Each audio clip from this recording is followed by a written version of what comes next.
Welcome to a Community Partners interview where we explore the organizations, opportunities, and resources that work to make changes in our daily lives. I'm your host, Jocelyn, and you're listening to Voices for Ability Radio, all abilities, all the time. Today, I'm joined by Randa Gohary, the Executive Director for Ontario Blind Sports Association. Ontario Blind Sports Association, also known as OBSA, creates opportunities and of inclusion of its members into able-bodied sporting programs by providing Ontario's sport leaders with resources and support to expand their capacity of inclusive sport programming throughout the province. They also run a variety of in-house programs that cater to athletes and sport participants of all levels. Thank you for joining us today, Rhonda. Thank you for having me. So tell us a little bit more about yourself. What inspired you to work for Ontario Blind Sports Association? Thanks, Jocelyn, for having me again.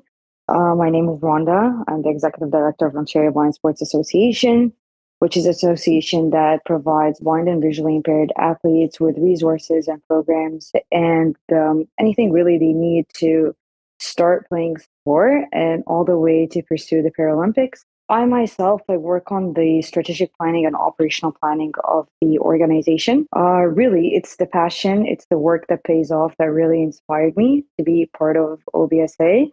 I love my work and I love to give back to the community. And it's really the passion that drives me to do the work. That's great. I've noticed on your website that you guys have a variety of programs. So we're going to focus on those today.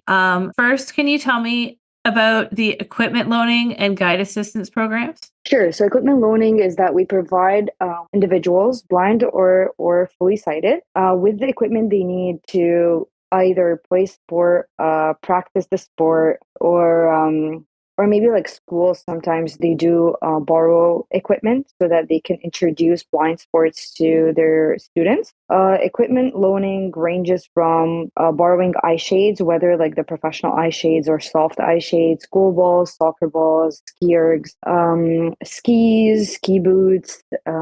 There's a ton of equipment that people can borrow to play blind sports. And we're happy to lend these at any time. It's just a quick application that people need to fill and off they go.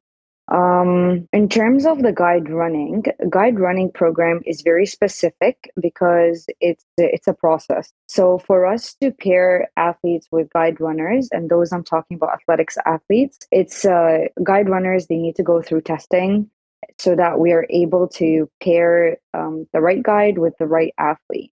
So pairing that guide with the athlete requires two things: great communication and good chemistry. Because if you don't have the chemistry between the guide and the athlete, then you won't be able to practice or run together because there won't be synchronization.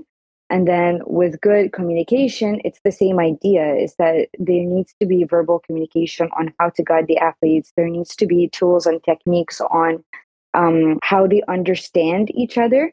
Again, that ensures the success of the program.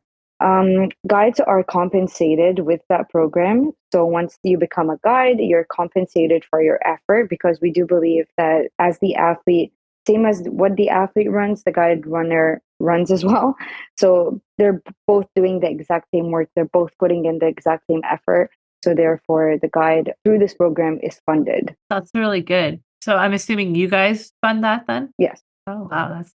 That's really good. I also noticed that you have a couple of different camps. Yeah, we do have two major camps. One would be the summer sports camp, which is actually this year taking place from July 7th to July 10th. And that is a camp where it introduces kids and youth to blind sports. They don't have to have experience or background into blind sports, but it's a great opportunity for them to get exposed to sports, different sports, all throughout the week. And then these sports are run by sports experts. So we bring in our coaches and sport experts to actually provide sessions within that camp. And it's an overnight camp. So it's great because the kids get to socialize, get to know each other.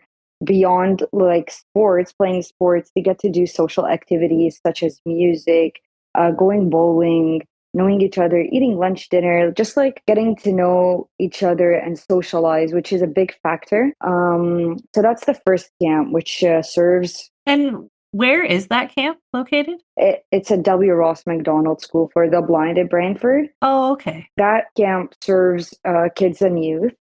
It ranges from 8 years old to 18 years old. So although there's this gap, but again, like when you have a diverse group of kids and youth, then you get to play with different abilities, get to know different people, and so forth. And the second camp, which is happens in October, that will be our high performance camp. That is by invitation only because this camp, it's a 3-day camp, and our provincial athletes and high performance athletes, they go to W. Ross McDonald School for the Blind to actually take part in intense training. And the training requires a lot of physical and mental work. During that camp, we provide nutrition sessions, mental health sessions, physio sessions, just to make sure that our athletes are up to date. And this is where their testing actually takes place. I'm specifically talking about goalball here for that camp.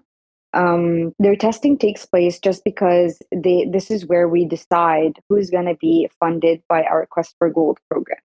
So that's very intense and very specific, and it's by invitational. Okay. So if people wanted to go to the other summer sports camp, how would they sign up for that? They can contact our program manager. His name is Richard Amelard, and his email address is Richard, RICHARD, at blindsports.on.ca. I noticed you also have some outreach programs. So can you tell us about those and what they entail? Yes, we do have outreach programs and sports-based programs. Outreach programs, we carry out just one single sport, which is mainly goalball, or something that is upon request from the organization, universities, colleges, schools. And we just introduce one single blind sport to multiple different groups within one day. That just creates awareness and first exposure. So it's mainly for just creating awareness and first exposure.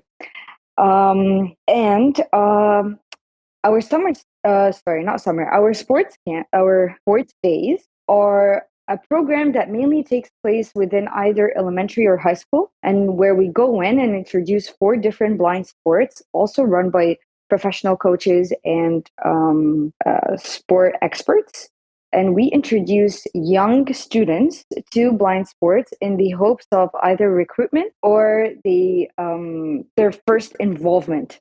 So their first start to actually being active.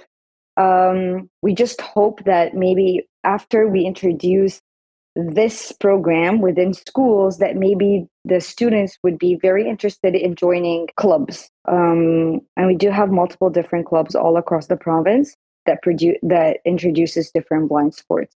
So I heard you mention it before, your Quest for Gold program. Can you tell me a little bit more about that? Ontario Blind Sports Association receives money from the Ministry of Culture, Tourism and Sport to fund and support athletes. These are either half-carded athletes or full-carded athletes, and they do receive an amount of money that they can use towards their training and their camps and their competitions as well. That one is to better their skills and to make sure that they are actually funded as athletes, so that way they can pursue their careers. That's really important. That's great. So just tell me again a little bit more about OBSA Sports Day and the activities involved in that. Sure. So Ontario Blind Sports Association carries out sports days. These sports days, we go to schools, either elementary or high school schools, and the sports days, they introduce 3 to 4 different sports to different students, young students. These sports could be blind soccer, blind tennis, goalball, athletics, blind golf, and judo. And sometimes we even introduce boxing. Wow, that's really impressive. It's great that they get the opportunity to try all those different sports. Something for everybody. Yeah. Can you tell us a little bit about the Hall of Fame? Yeah, Ontario Blind Sports Association Annual Hall of Fame Gala is our biggest fundraiser, where we actually combine 2 things: fundraising efforts, because obviously our association relies on sponsorships and donations, And it provides also an opportunity to showcase the people who have made a difference into the blind sports community. So it really targets two things, and it's an awesome event that usually takes place in November, and where a group of people just gather to celebrate the community and what has been accomplished. Yeah, now that I hear you talking about it, I realize I have friends that go to that every year. You should come. Like I'm on the Canadian Council of the Blind, and we always have to figure out when we're going to have our AGM because we don't want it to conflict with that weekend because half our members won't be there. Oh, that's awesome. You should come next time. I would like to come sometimes. I know my friend Kelly McDonald goes a lot, so maybe I'll try to go with him. Oh, yes. Kelly is usually our MC for that event. Yeah. Yes. So, are there any restrictions to becoming a member of Ontario Blind Sports? Not at all. You can definitely get involved into our association, whether as a coach, as a referee, as a volunteer, as an athlete. All you have to do is just sign up as to be a member, and then we would love to help you to get you involved. We're always looking for help. We're always looking for athletes. We're always looking for interest in the community. So, yeah, I would definitely highly recommend that people sign up to be a member because it's a great way to give back to the community. That's great. Without using any names, can you share an success story for me? What supports were put into place when someone asked for help, and how did it benefit them? Sure. There is a success story that happened recently, actually. A young athlete who got involved with Ontario Blind Sports Association. And he got involved when he was 7 years old by attending our summer camp, engaging into our sports days. And that athlete actually lives in Sudbury, and he pursued cross country skiing. Right now, he is getting qualified for the Paralympics as a skier, a cross country skier, and he won 3 gold medals cross country skiing recently. And now he qualifies to compete in Finland and Italy. So we are so proud of that because we were able to hook him up with the right coaches, the right resources, and facilitate that first contact for him. And to get involved in sport. So that's a very recent success story. Wow, that's amazing. That is amazing. That's a great opportunity for him. What is one thing that you see happening over and over again regarding individuals with disabilities that shouldn't be happening? And how do you think that that could be stopped? I think people with disabilities, they undermine their ability. I think that should be stopped because your disability shouldn't limit you in any way. Because there's a lot that you can do. There's a lot that you can do. Don't give up. Pursue your dreams because it can get you places. Like there are a lot of people who are on the Paralympic team, and there is a lot of support out there. There's a lot of people who would love to help. So don't underestimate your ability at all because you can do so much. So I never I never like to hear people who are disabled that, oh, I just give up, or like, oh, I won't do this anymore, or maybe this is not for me.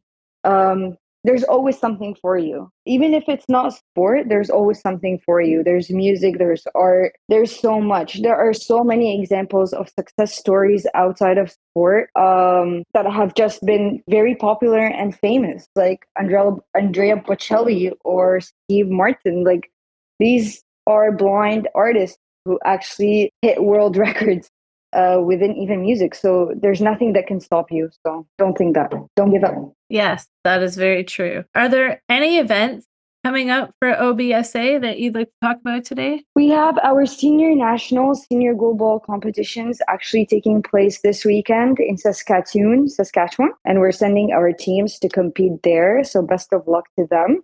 We also have our junior nationals coming up very shortly, where our junior athletes do go and compete in Nova Scotia, Halifax, Nova Scotia. Also this month, we have 2 sports days coming up very shortly.